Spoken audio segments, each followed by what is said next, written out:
today's presentation, let me introduce who we are. That's important to know. So I'll start off with pharmaceutical solutions, who we are. In this slide, I'm narrating about our journey a little bit. Once I complete all my presentation, end of the slides, I'll be talking more about our company, in what way we can guide pharmaceutical industry across the globe, and in precisely for Chinese pharmaceutical industry. With this short narrative, let me go on with specifics of today. Important is what are the topics are we going to cover today.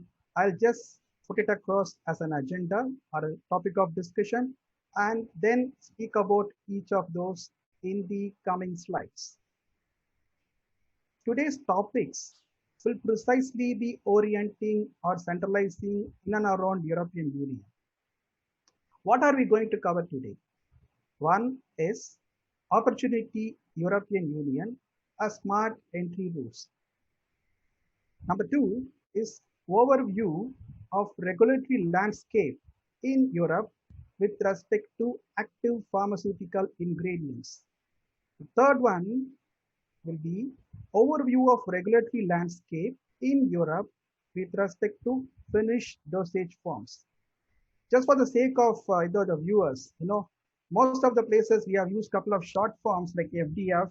It is nothing but finished dosage forms. In case you are not able to follow those short forms, you can very well approach us for any queries, and that we will be happy to answer them all. The fourth topic which I will be covering today is EU GMP, that is European Union Good Manufacturing Practices with respect to facility approvals.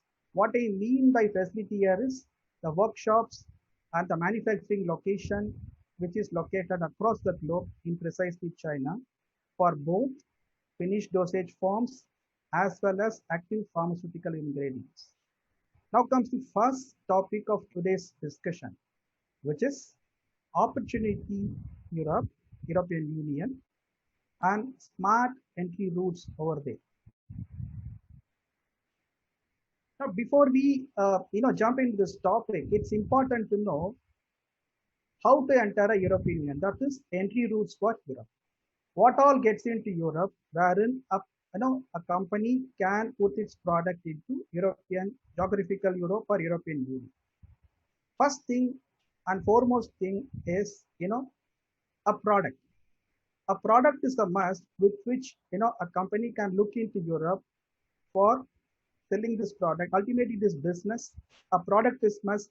A product has to enter into Europe.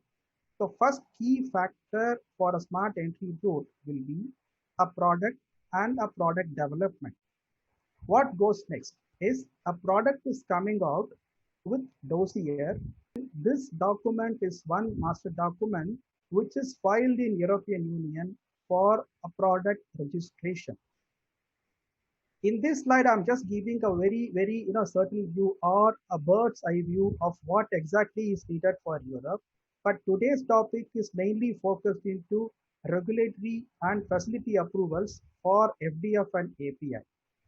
Second is in licensing of EU registered products and site variation.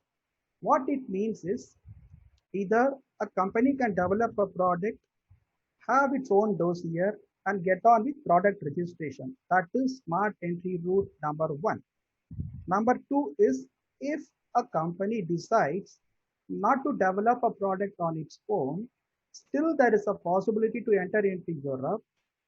How it is possible is an existing product in European Union with a marketing authorization is in licensed by this company, and through which the manufacturing base is rebooked into the dossier by means of a site variation. So this is entry route number two. Even though you don't have a product, there is a possibility that European product can be in licensed by a company which wanted to sell its products into Europe, and by means of site variation. What is mean by site variation is instead of having a facility which is already manufacturing this product before in European Union, that can be shifted. The manufacturing base can be shifted to anywhere in the globe. It could be Asia, it could be anywhere other than the facility which is already booked in the European dossier.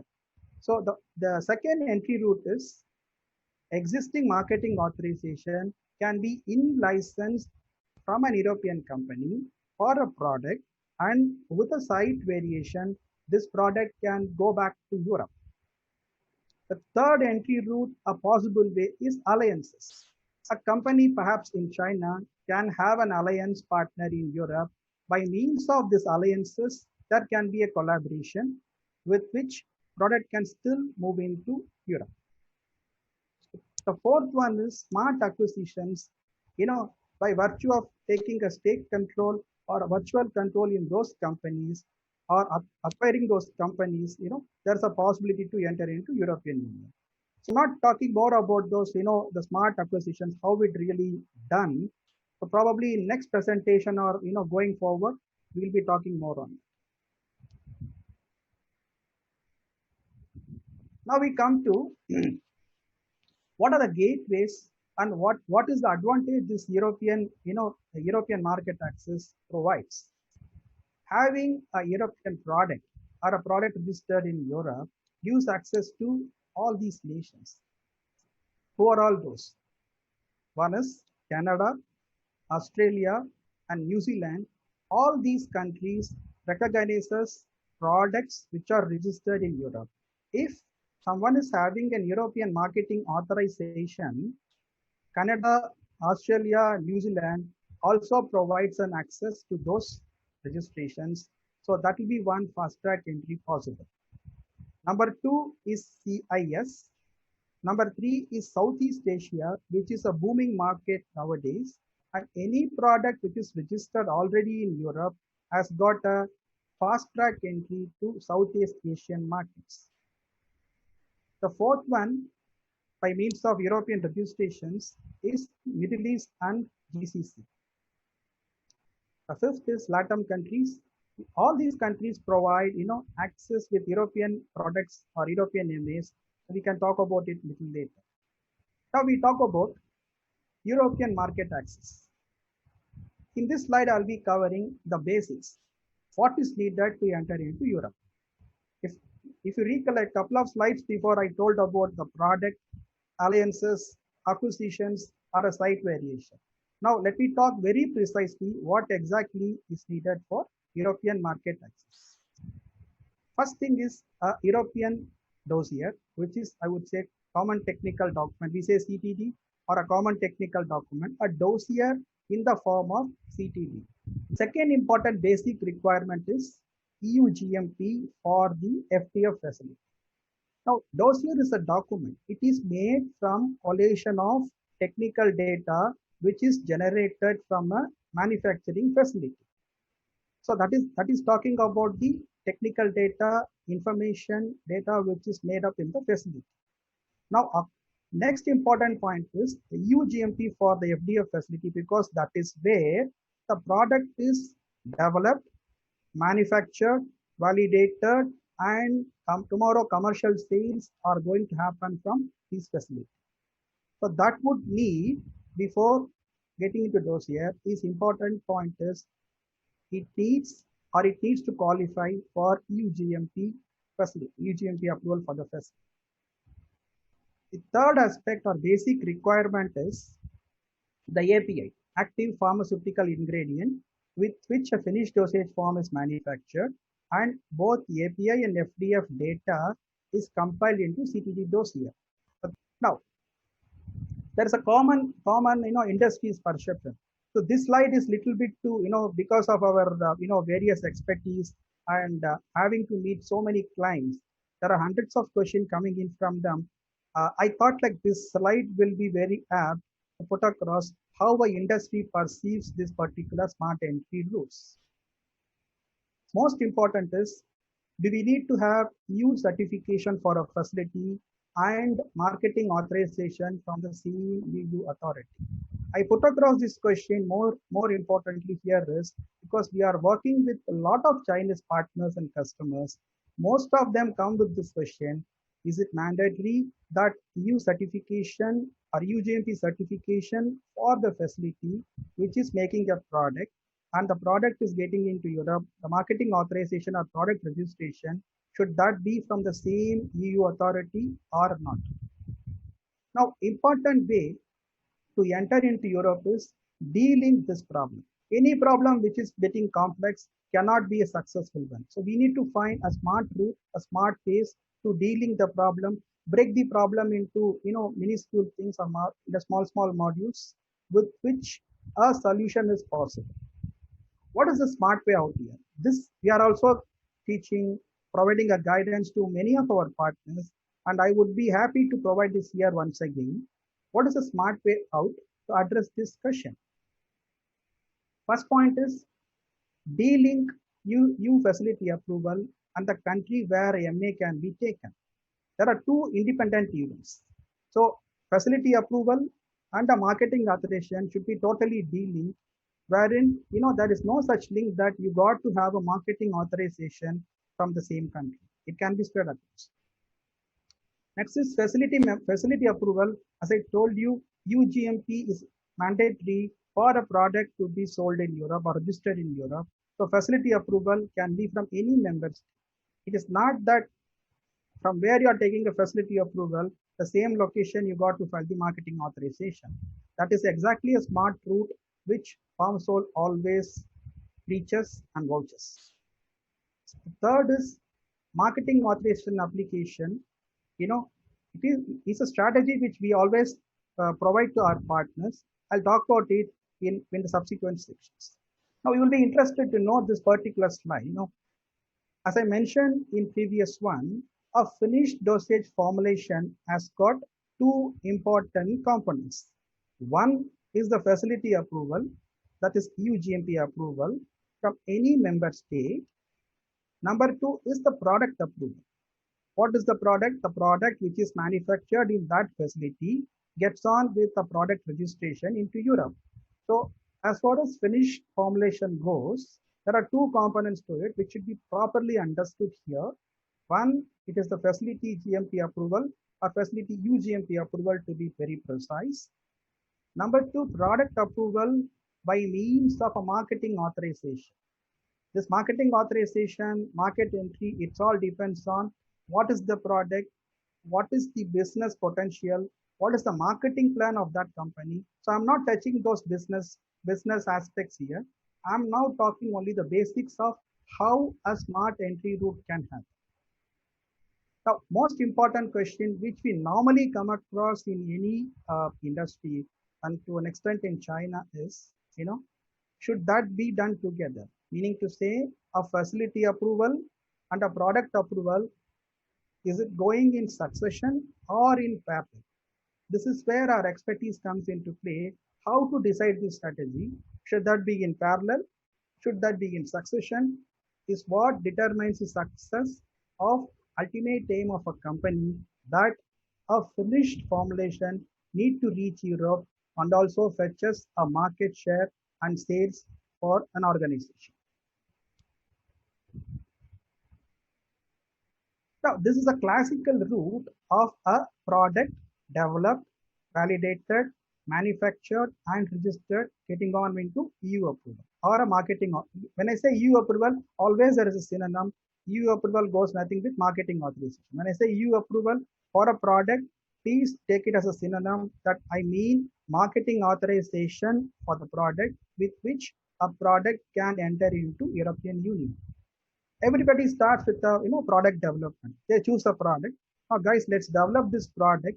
The development in their R&D could take about nothing less than about 4 to 6 months. They set up product technology, and then on the product initial technology is put across for stability studies to know if everything is in order.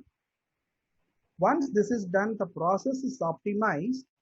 The product gets on with the bioequivalent. Now, this classical model, what I have shown, is precisely for an oral solid dosage form, which is tablet, capsule, syrup, could be any of those.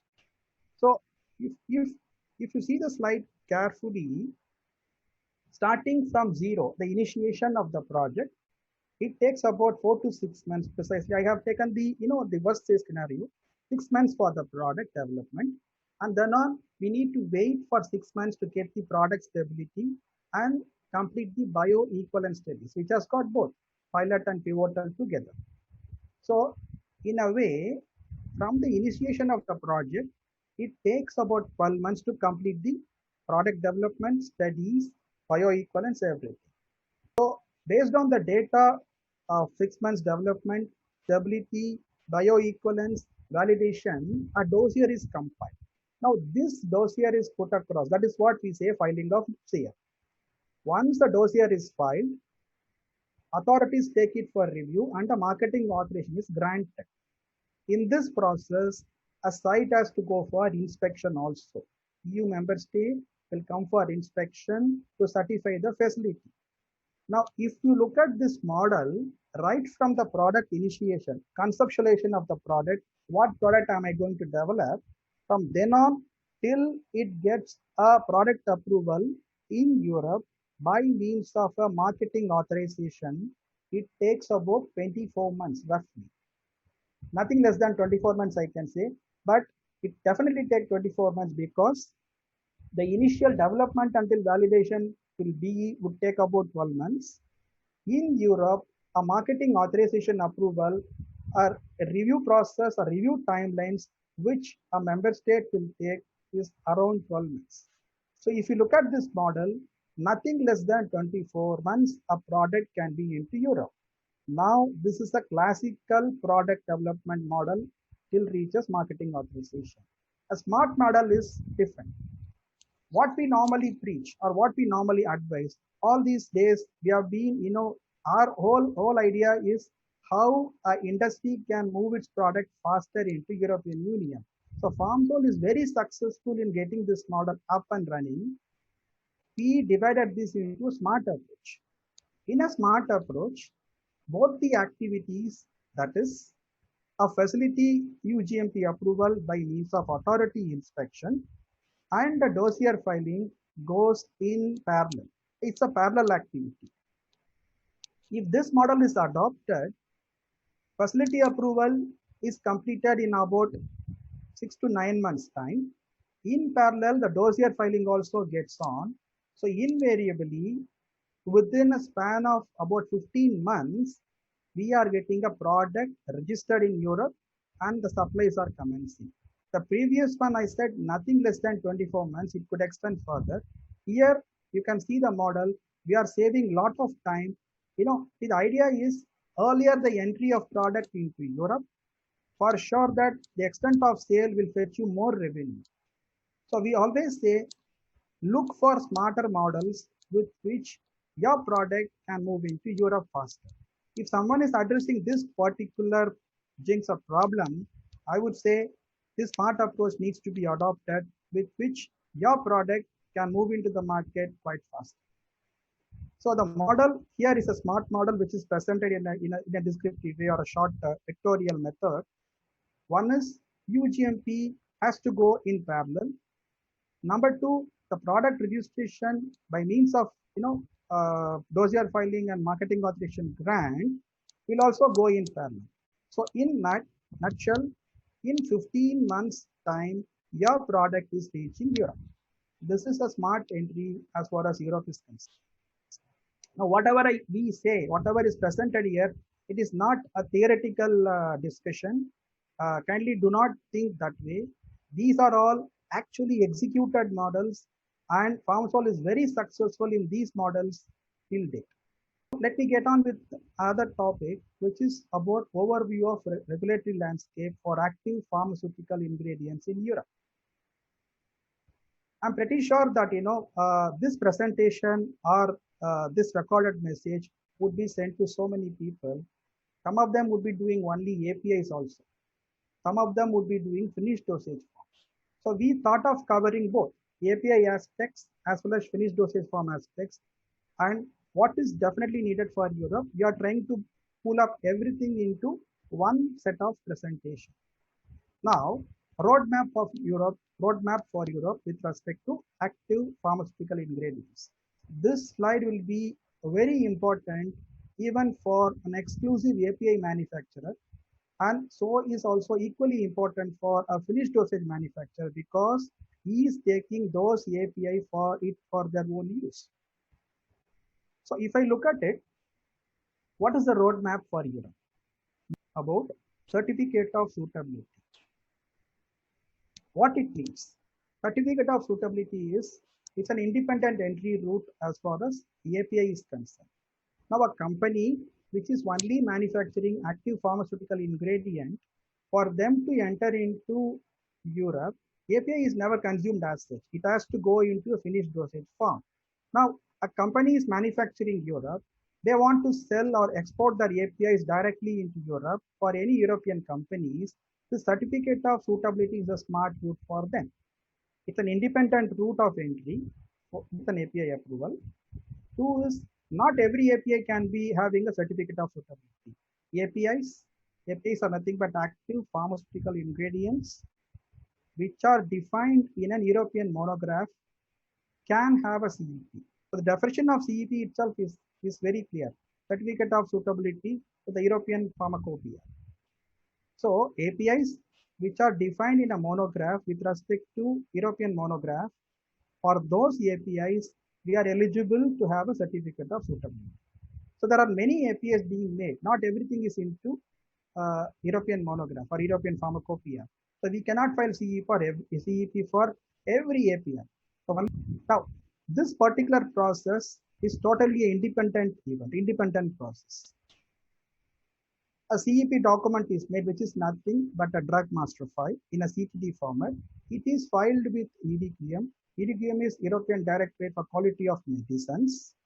So a DMF is filed to EDQM, who evaluates the DMF. Based on that, they grant certificate of suitability. Most important is EDQM inspects API facility for GMP compliance. Always there is a question in anybody's mind. If a API company files a certificate of suitability with EDQM, they are being granted certificate of suitability as a certificate. Does this mean a facility is also GMP qualified? It is not taken that way. Certificate of suitability is for the quality part of the API, which is defined in the drug master file in a CTD format. Unless EDQM comes and inspects the facility, no one can say a GMP compliance is met in the facility. So, certificate of suitability has got two key elements into it. Having a certificate of suitability is for the quality part of the API, which is a DMF. Number two, EDQM comes and inspects the facility that justifies GMP for the API. Now, what are the advantages for an API company by having certificate of suitability? The fundamental thing is this data is definitely confidential.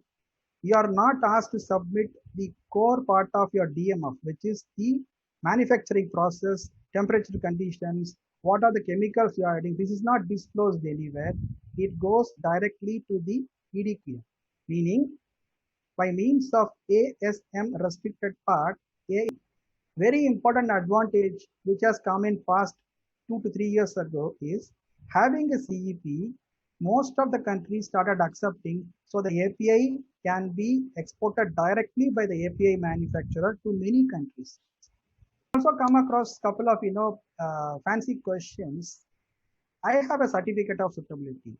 Does this mean all my batches what I manufacture in my company or your company perhaps, it's all certified? It's not the case. Each batch which is manufactured by you, each batch of API or each lot of API which is manufactured in your premises, in your workshop, will follow a routine quality control procedure to analyze the product, have a certificate of analysis, and then the API gets exported out of your facility to Europe. So having a certificate of suitability is like your product is meeting the requirements, is done by EDQM, but it does not absolve you by not to analyze the product, not to analyze every batch which is being sold to API. Each batch will be analyzed and certified for its quality.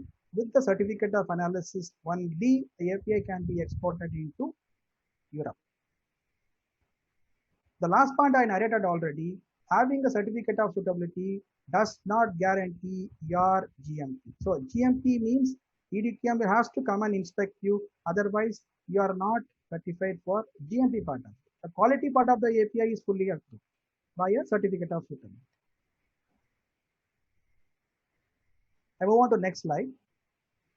Now, the scenario what I discussed was with respect to an API which is in European Pharmacopoeia, wherein we are eligible to file a certificate of suitability application and a grant by EDQM. Now, assume a case or many of the APIs may not be in Pharmacopoeia, especially European Pharmacopoeia. How these APIs can get into Europe? So, for such APIs which are not in European Pharmacopoeia, the only route is it has to be part of a dossier. It has to be part of a finished dosage form. So direct sale of API is nowhere permissible since you don't have a CEP. It has to enter into a finished dosage form by virtue of going forward with finished dosage form approval through a marketing authorization. The API can get into European dossier. Thereby, the quality of API gets approved. Now, what all needed for non-CEP and non-PHUR APIs? One is the specification. You don't have a Pharma Europa available. So the specification then has to be designed in accordance with ICH. ICH gives clear guidance. Specific sections are briefed about how a product characteristics to be defined, what should be the impurity design, or what should be the limit of those impurities, be it related substances, degradation products, residual solvents, everything is briefed in ICH.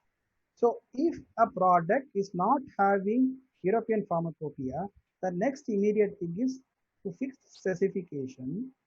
We need to follow ICH requirements. There is another school of thought, definitely, that is also there. Probably the product may not be, or API may not be in European Pharmacopoeia, but it could be in other monographs. What I mean by other monographs is USP, United States Pharmacopoeia, Japanese Pharmacopoeia.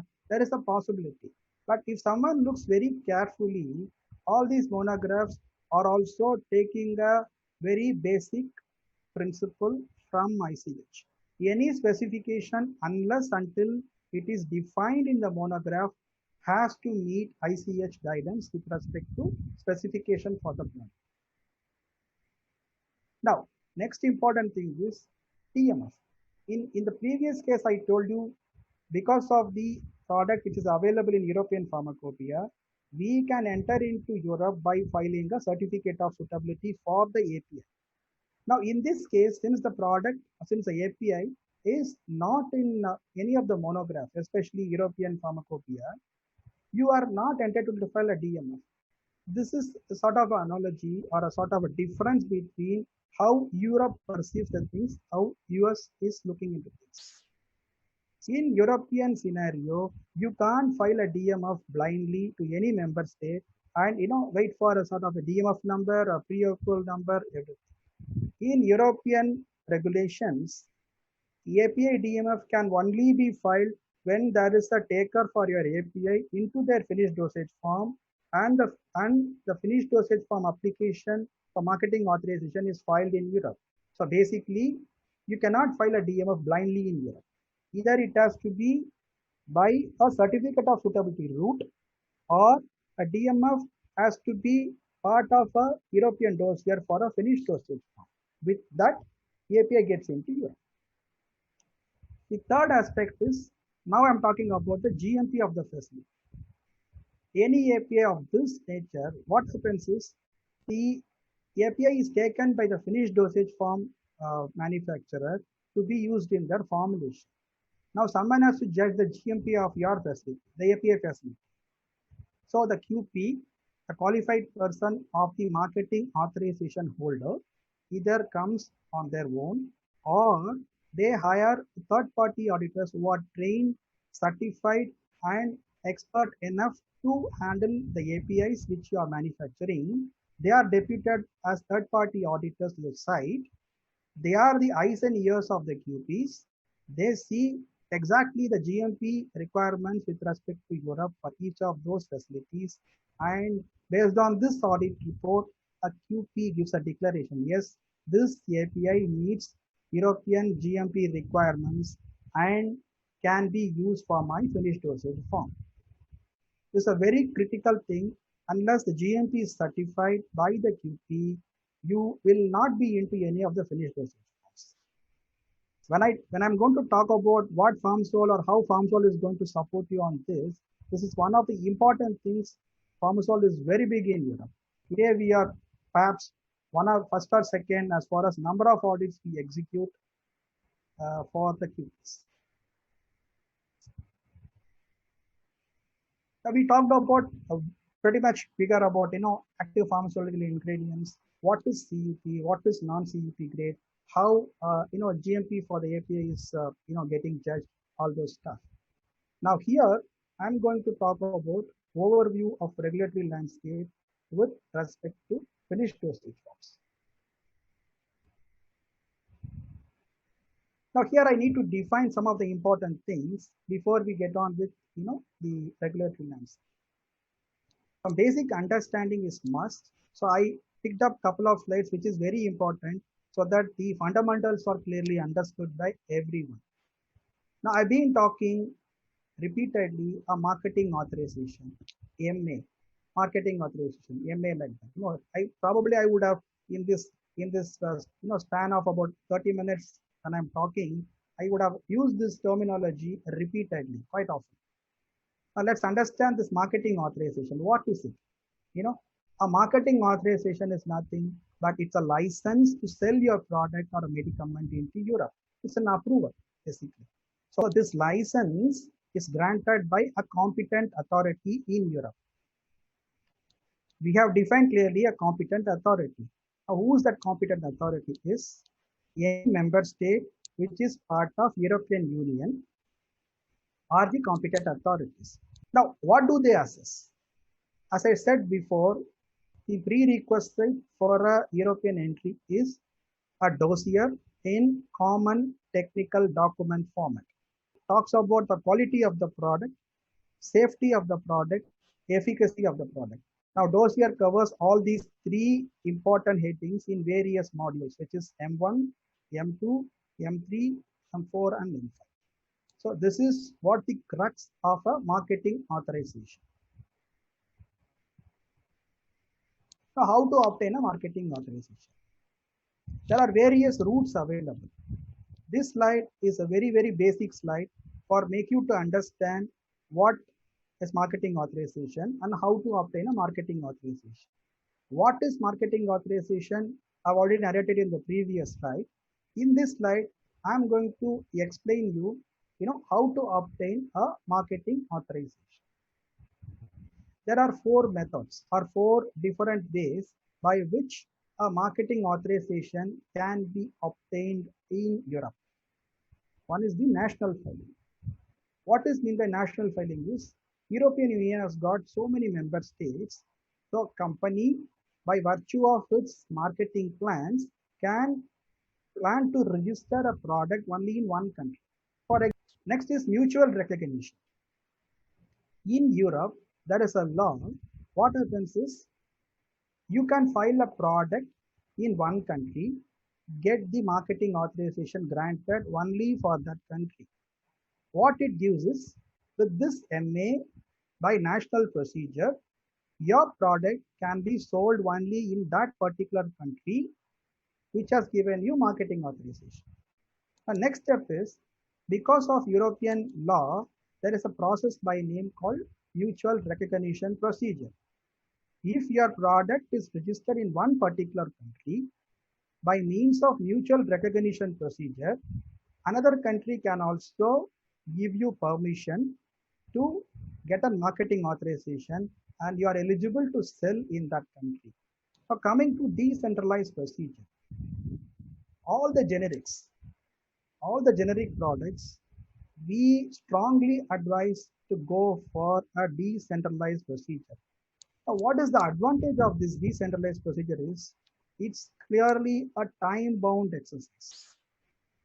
Decentralized procedure, I'll come to the next slide, then I'll talk about it, what I define by reference member state and a concerned member state. But at this point of time, for the sake of this slide, only understand this way that decentralized procedure has got multiple countries.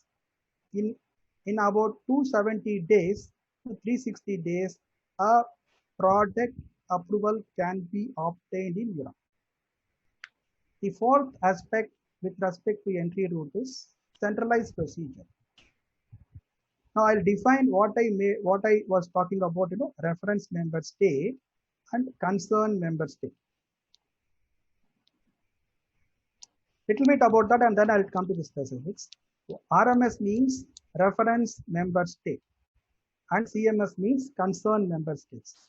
I'll just give an example so that it is clearly understood. Let us assume that a company would like to register a product in Europe in 5 countries.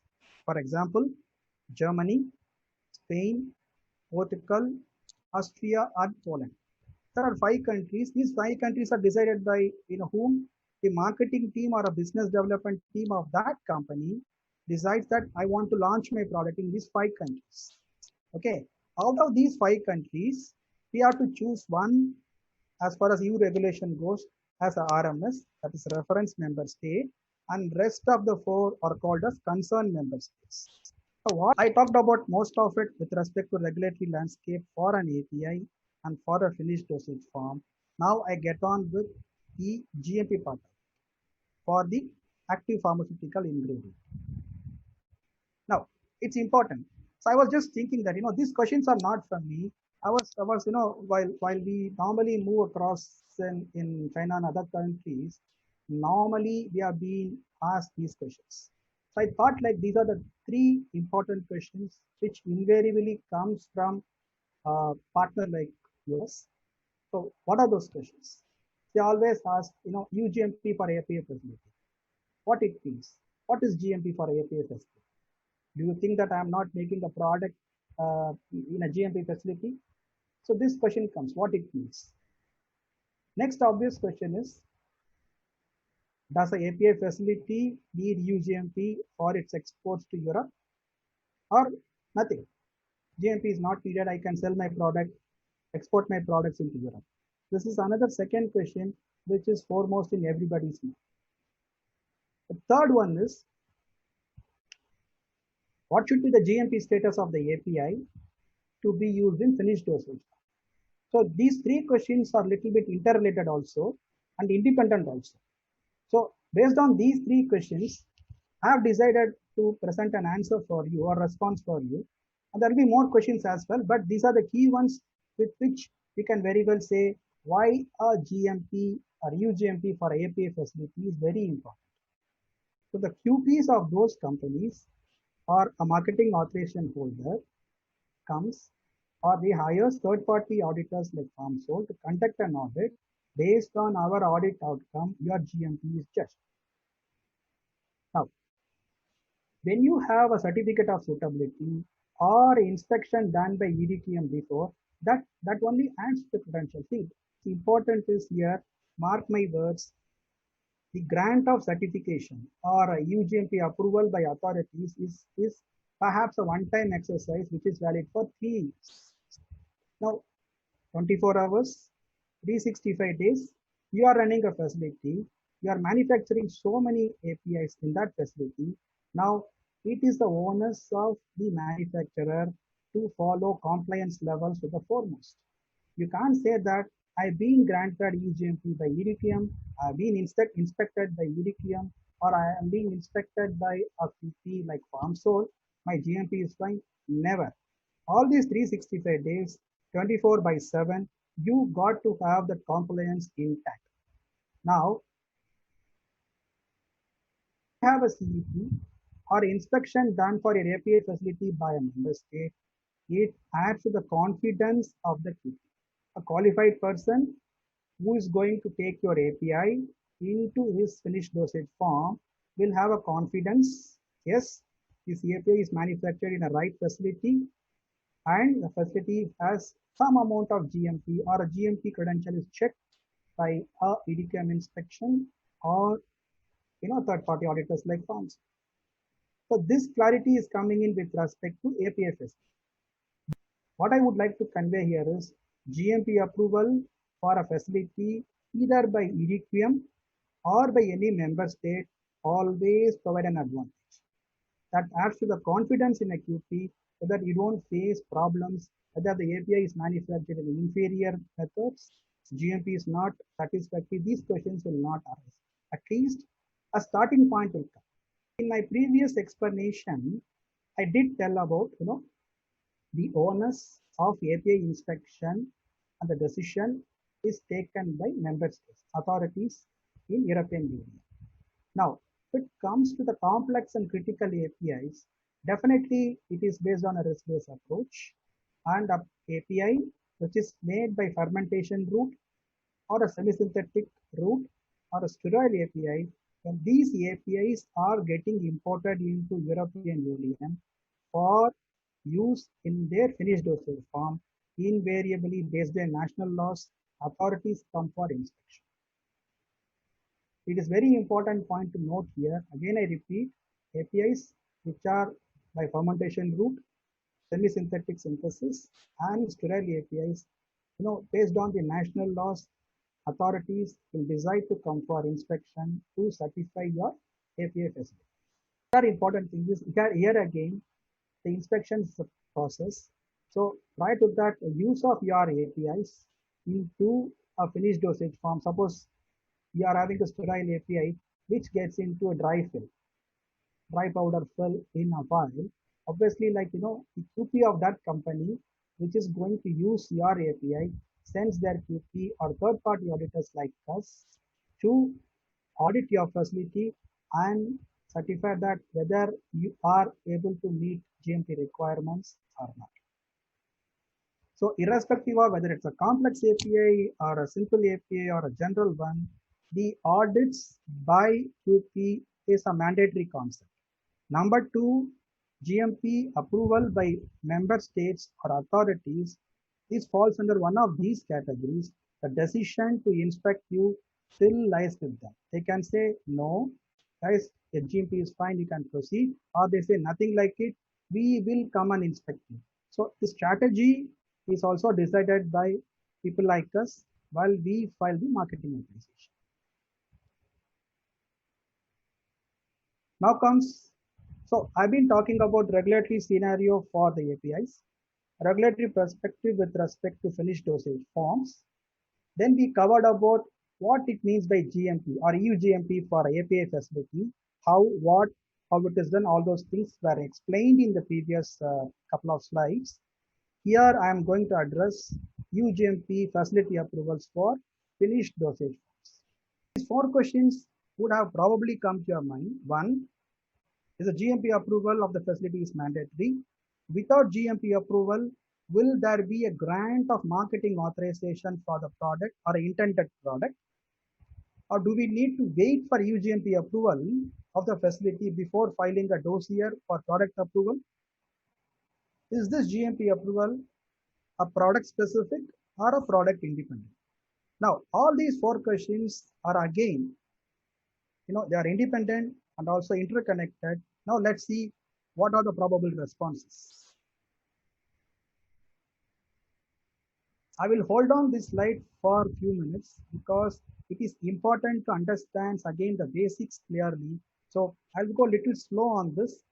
So spending about 2-3 minutes on this is always good for everyone to understand the basics. EU GMP approval is mandatory prior to filing a dossier for product registration in Europe. So first question is answered. Marketing authorization is granted upon review of dossier and satisfactory GMP of the facility. This line I was emphasizing many times. For a product to get into Europe, you have two components. One is facility approval. Number two is the review or satisfactory review of a dossier, product dossier. So the second one answers the question. MA, that is marketing authorization, is granted upon review of dossier and satisfactory EU GMP of the facility. The third one is very important thing. What happens in US? Tomorrow anyway, Saravana will be touching this particular point. But in US, you are filing an ANDA, abbreviated new drug application. With that, the inspection is automatically triggered. But in case of Europe, it is not so. As per European regulation, there are two important departments in every member state. One is the inspectorate, which takes care of GMP inspections, only for the GMP inspections of the facility. Number two is licensing and regulatory team or department, which does the review of dossier. They will ask you questions, they'll ask you review comments, and finally, they are the ones who gives marketing authorization for the product. So these two departments work in parallel. But just because by filing a dossier, there is no way that automatic EU GMP inspection for the finished dosage form facility is triggered. So we got to apply in both, but there also comes a strategy which I'll be narrating in subsequent slides. For most of the oral solid dosage form, this question I said, is it a product specific or product independent? Who decides this? It is decided by the inspectorate or the member state or a European country which is coming for inspection decides this particular thing. In case of oral solid dosage form, which is tablet capsule, the GMP certificate is normally given as a product independent, non-specific issue certificate, which has got no mention of the product.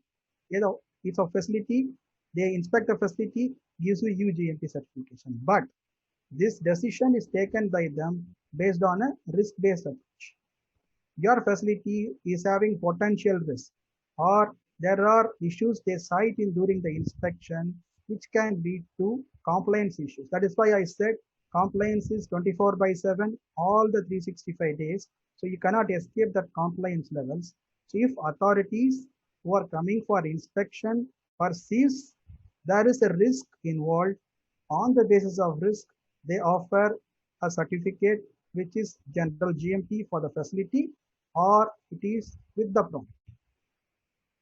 The second one is on the sterile products. It is predominantly product specific because most of the sterile products are non-standard in nature. What I mean by non-standard is sterile products. It's a funny thing. Sterility is what? It's a non-standard one because today you have got, the levels are slightly different. Microbial burden is slightly different. Tomorrow it can go up. But both these cases, it is well within the specification. So sterile products are always non-standard operations. So invariably, sterile products goes with a risk-based approach, and their authorities normally tend to decide a GMP certificate for FDF facility with a mention of product. I hope that I addressed those possible 4 questions with respect to these responses.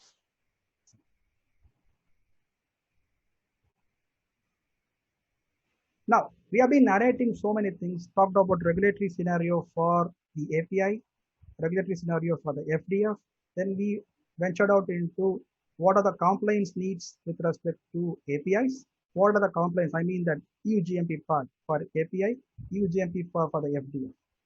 Now, in what way PharmSol can support this? We define this in a terminology called PharmSol way. There are various ways in triggering EU GMP inspection with varying time frame. What it means is UGMP inspections can be triggered, by, as I told you that the decisions, member states are decided by us. The time frame can keep changing based on the product, based on the API, based on the regulatory strategy, what are we going to adopt, based on the product which you want to put in the European territory, the time frames keeps changing. So there are various ways, methodology, most important is a strategic decision in triggering EU inspection with varying time frame.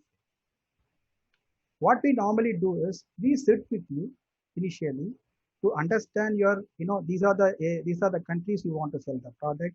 We decide your whole holistic strategy for the product movement, which product is that we support you. Are important to know is what really you perceive to be a product, is it having a potential in Europe? Which are the territories you can launch?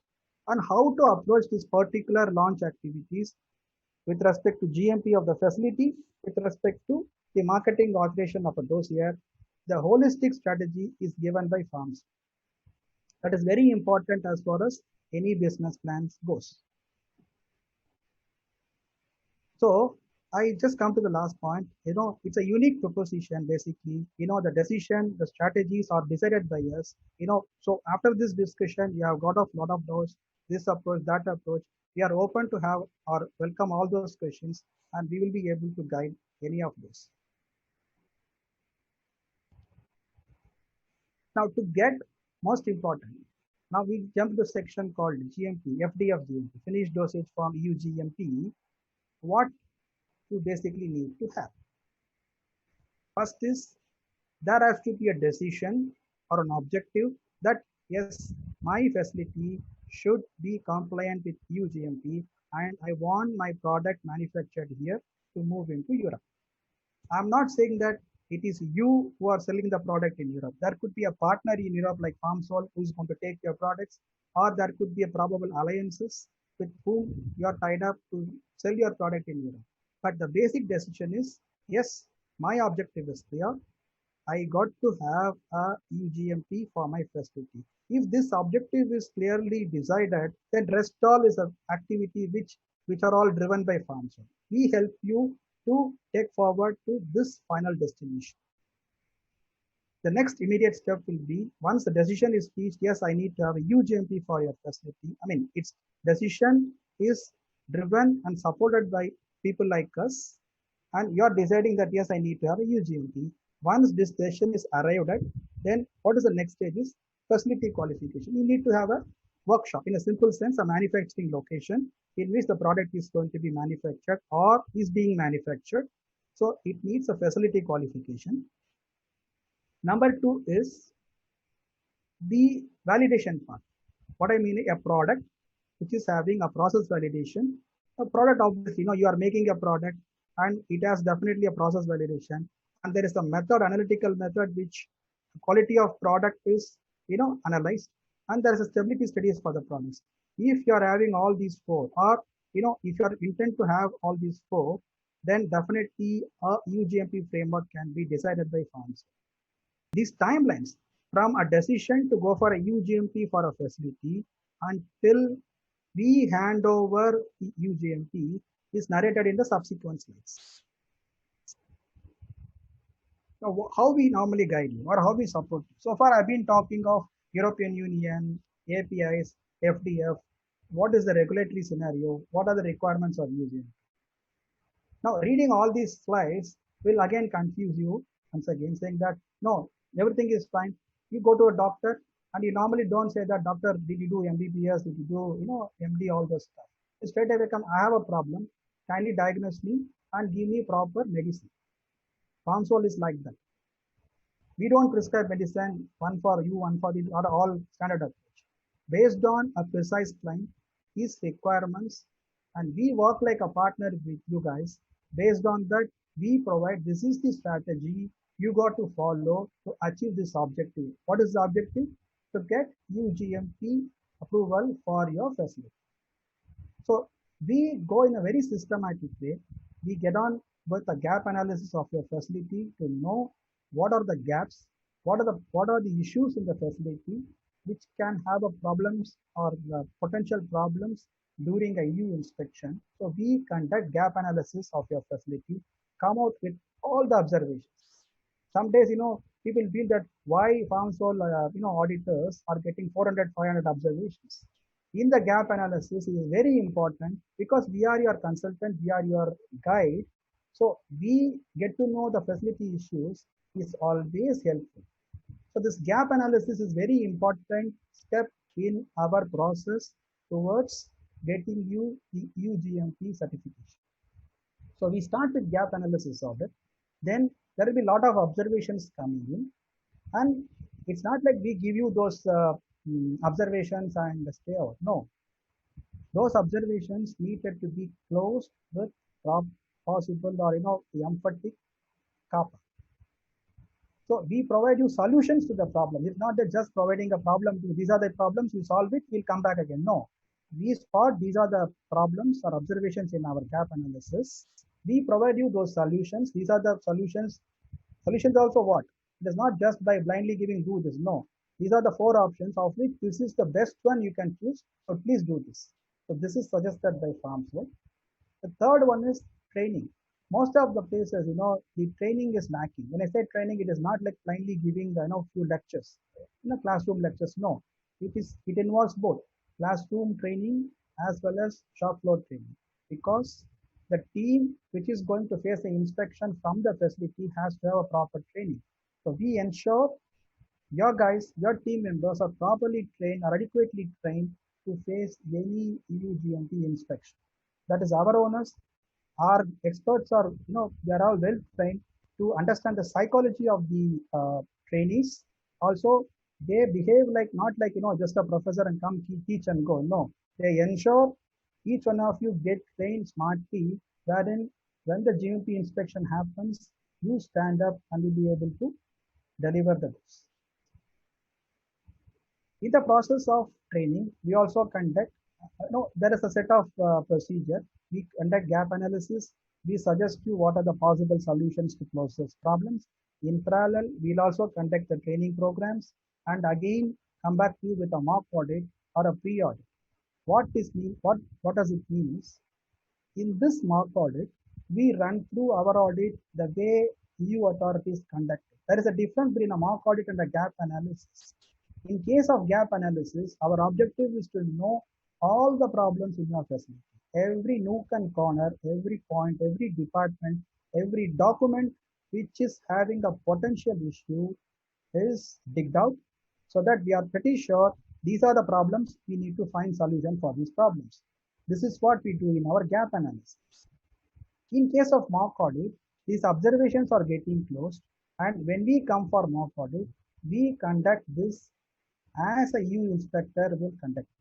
So we behave like a European inspectors, man-bias.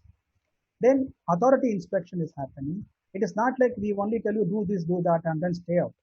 Our team, our expert team, will be physically present there in your premises to handle you during the inspection. Our guys will be sitting very much with you, lead you, and also support you in what to answer to inspectors during inspection.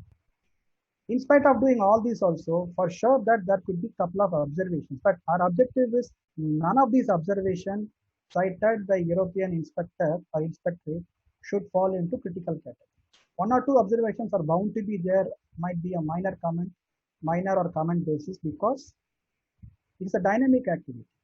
We are preparing so much on that day. How a particular guy answers a question of an inspectorate is very important. So there will be some observations, but there also, FarmSol will guide each of those observations cited during the authority inspection, use proper CAPA, and hand over you EU-GMP certificate. In a way, we take over the assignment. It is a turnkey project approach. Only thing what we need from you is decision that I need EU-GMP for my facility. You decide this, or if you are unable to decide also, we will tell you, this is the way you should go, this is how we should approach. To get you to the decision making process also, we will support you. Moment the decision is taken that I want EU-GMP for the facility, rest all, it's our job. You can leave your headache on us. It's our job to start from the beginning and hand over EU-GMP certificate. So I've been narrating this anyway. So I talked most of it to you, but we have been very successful in this model. And a lot of Chinese companies have taken our guidance, and with which we have supported them to get approvals, GMP approvals for the facility, which also covers oral solid dosage forms, injectables, many of those. Anytime you want support, you can very well approach us. Now, I come to the penultimate part of my discussion, compliance continuity. What it means. Now, FarmSol, suppose you have hired FarmSol to support you with respect to getting the EU-GMP certification. You have completed that. You have a very good certificate, coveted certificate, nicely framed, pasted, all your business forums, CPHI, everywhere the certificate is displayed. You are standing to get more business from your clients. But important is this GMP certificate is valid for a period of 3 years. As I said, compliance is not 1 day or 1 minute job. It's going to be 24 by 7 on all the 365 days. Mark my words, GMP inspection by GMP inspectorate is probably running for 4 to 5 days. They give you certificate and they go out of the site. Next 3 years, it is you who are going to monitor your GMP. But it is not possible for a company that every time keep a watch, this is wrong, that is wrong. No. That is where we say it is called compliance continuity plan, where post UGMP grant, post UGMP approval of your facility, FarmSol also supports you for coming 3 years, and we come in a stipulated period. Could be for about 6 months, once in 6 months, once in 3 months, once in a year, subject to the need and requirement which we can decide. And compliance is continually monitored, wherein there is no way you're prepared for inspection, any surprise inspections anytime. So that the compliance is not a headache for you, it is an enjoyable thing. So we define this in a terminology called compliance continuity plan. Why we have brought this model is we have seen many companies getting UGMP certification or USFDA certification. After the certification, they feel, no, I have passed my exam. I don't have to read anything more. Or I'm giving an example. I have passed my exam, so I don't have to read anything more. They leave it as such. Then 6 months down the line, when surprise inspection comes in, or a problem which is done during that 6 months time, hits them during renewal of the certificate, they all had. Once a certificate is withdrawn or you start the facility by the inspectors, then take it from me, it takes ages to clean up the whole mess. There are many companies who have this problem. So we thought like it is our job to help or support companies by means of compliance continuity. So GMP certificate is one set of assignment. Post grant of GMP certification for your facility, we take over that assignment called compliance continuity plan, which is a separate NMAS assignment, so that you don't miss out on your compliance levels. This is what we normally build with. We always say holding hands. See, there is a ways to look at it. When I say holding hands, am I holding hands from your shoulder, neck, hands, palm? So we say holding hands means we hold like a partner. We are together. Our motto is leave your GMP issues to us. We are always there up and support you for the certification. Most important, we always preach and follow is there is no shortcuts in compliance. It is a methodical approach.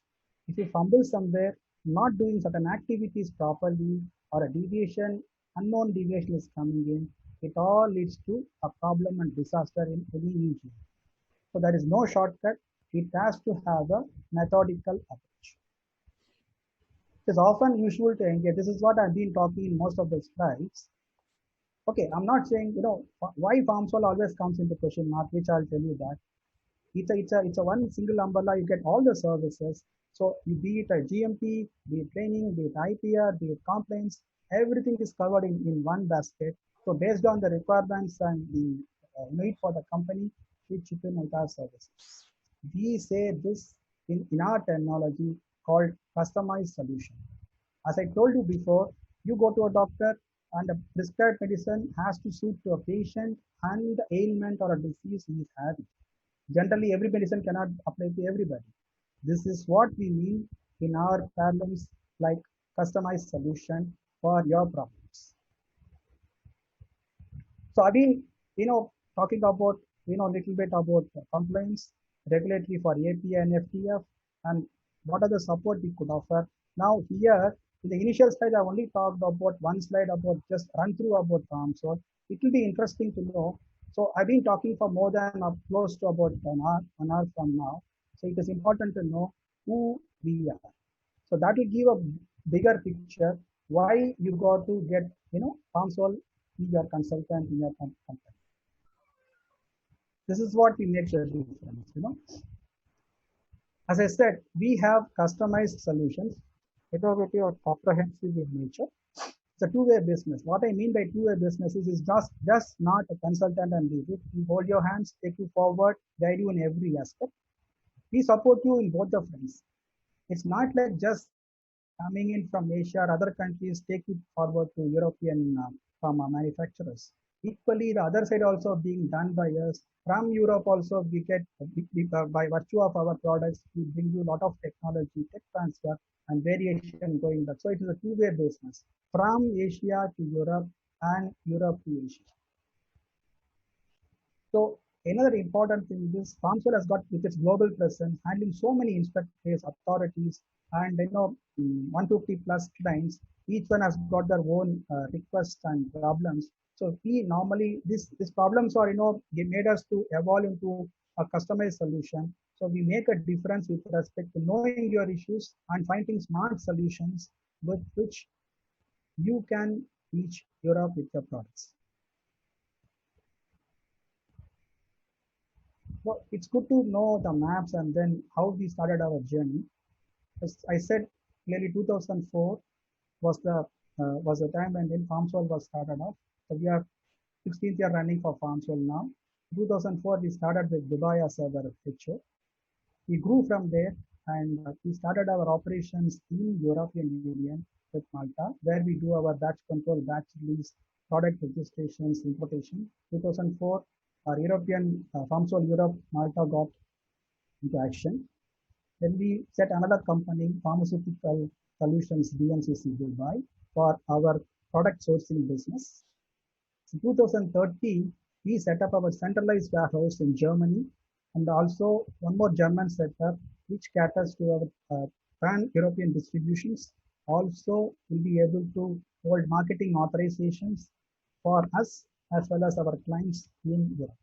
So German operations came into existence from 2013. So when I say German operations and Malta, it does not mean that we are not in Europe. Right from the day one when we started FarmSol, this 2004, we have been in Europe and we will be continuing in Europe with other expansions happen. In 2014, FarmSol India was incepted. So previously we were having, a lot of experts operating for FarmSol. All of them are 100% part of FarmSol, but with a novel concept called home office, because that gives them flexibility. Because all our experts are nothing less than 15 to 20 years already into industry. So they all join FarmSol. It always gives a passion that today also the world is suffering with COVID issues. Everybody is working from home.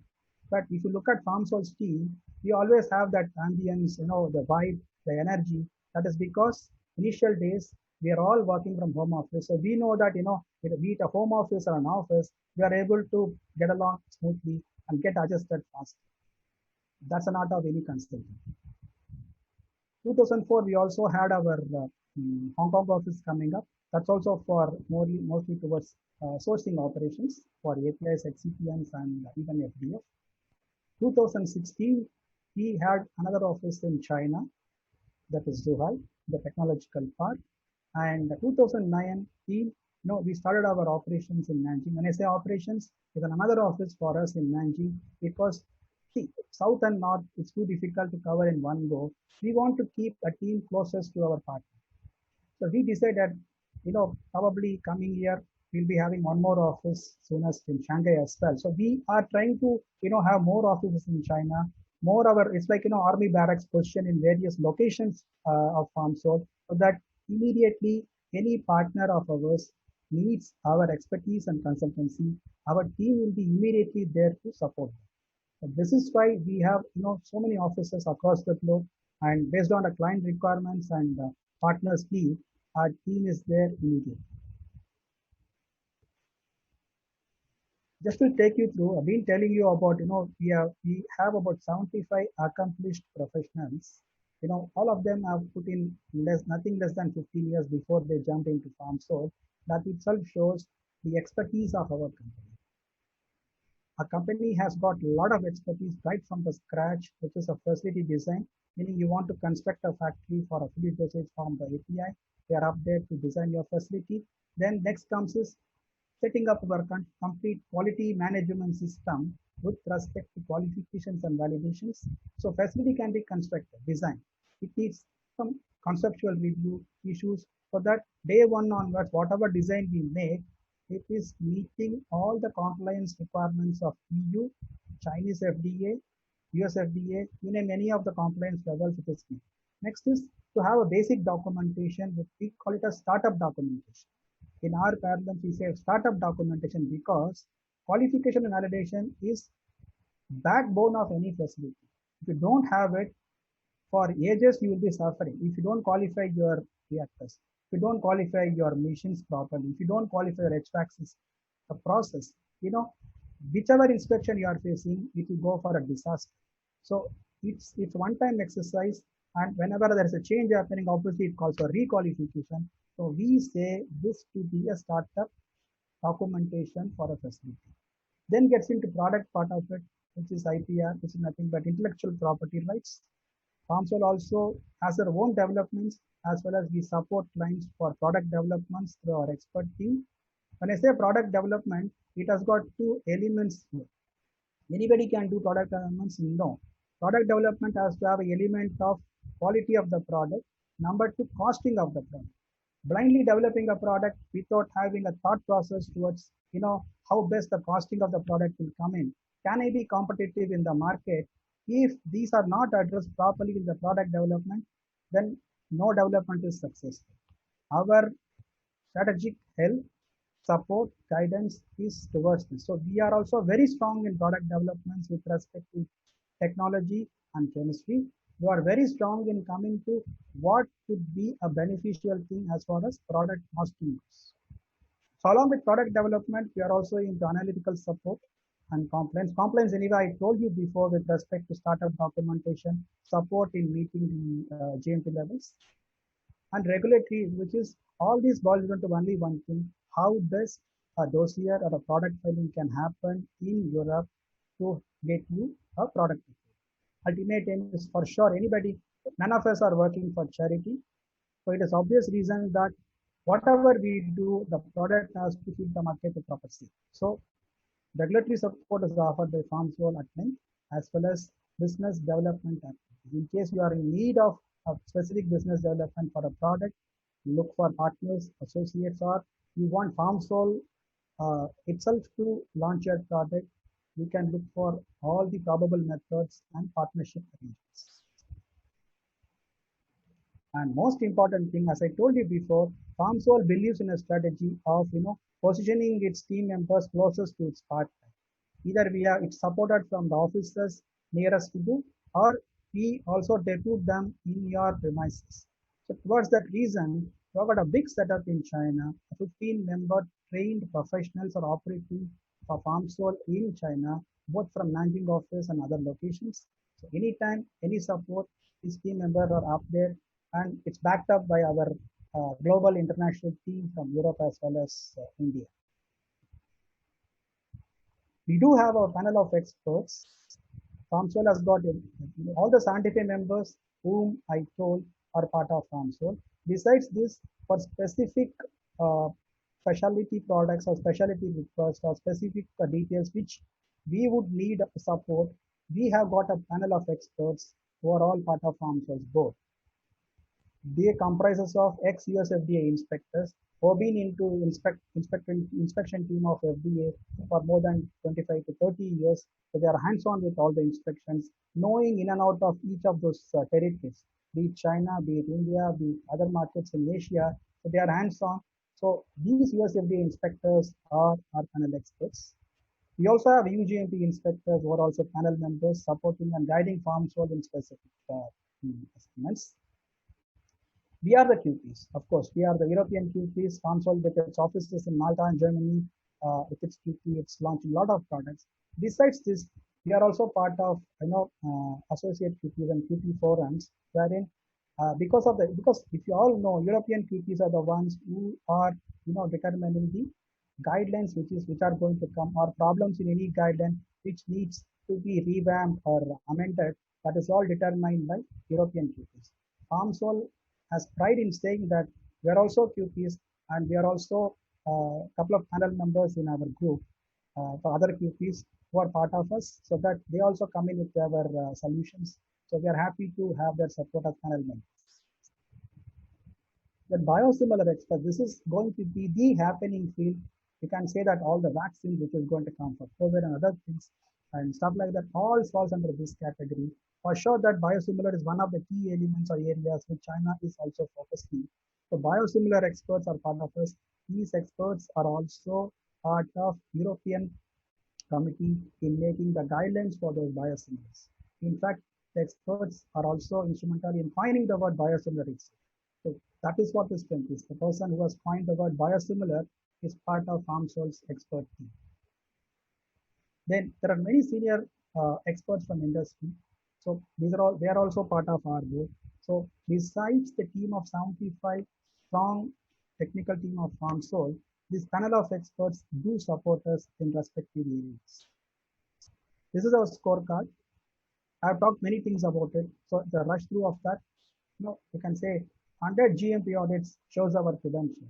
Somebody says that, PharmSol team, members of PharmSol team have done 1,000 GMP audits and more every year we are increasing more than by 170, 180 plus. That itself shows 100 sites, 100 GMP audits, innumerable sites. That gives varieties, feel the problems, what could go wrong in any facility. That's our strength on which the whole model has been worked on.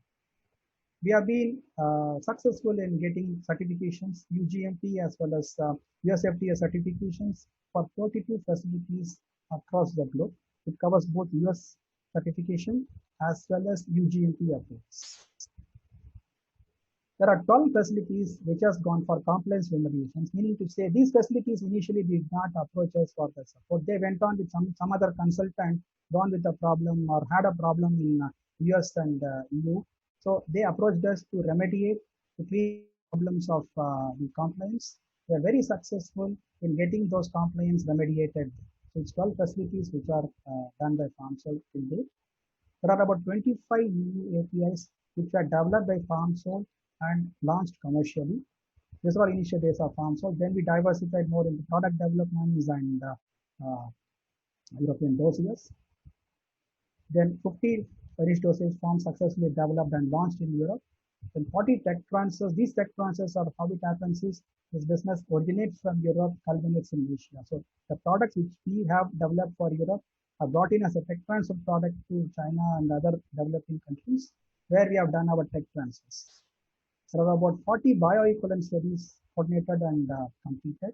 Bioequivalence is one of the art which we possess because the strategy, should a product need a biowaiver, should it not have a biowaiver, how to come to a proper RLD for getting the bioequivalence is the art of designing the bioequivalence. We are very successful in this model and we have been continuing this support to many of our partners. And as I said before, it's 150 plus clients with whom we are working across the globe and more being counted. These are our accreditations.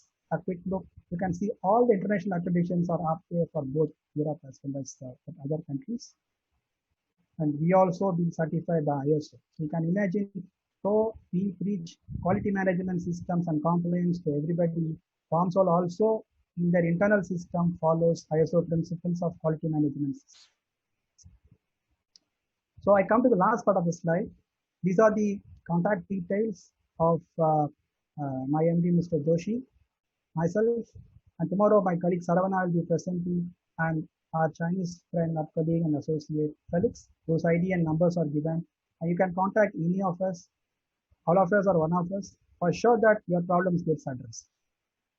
Thank you, gentlemen. Thanks for the time. And I close my presentation and we meet up again with another topic. Thanks a lot. 好，谢谢大家，我们下期再会。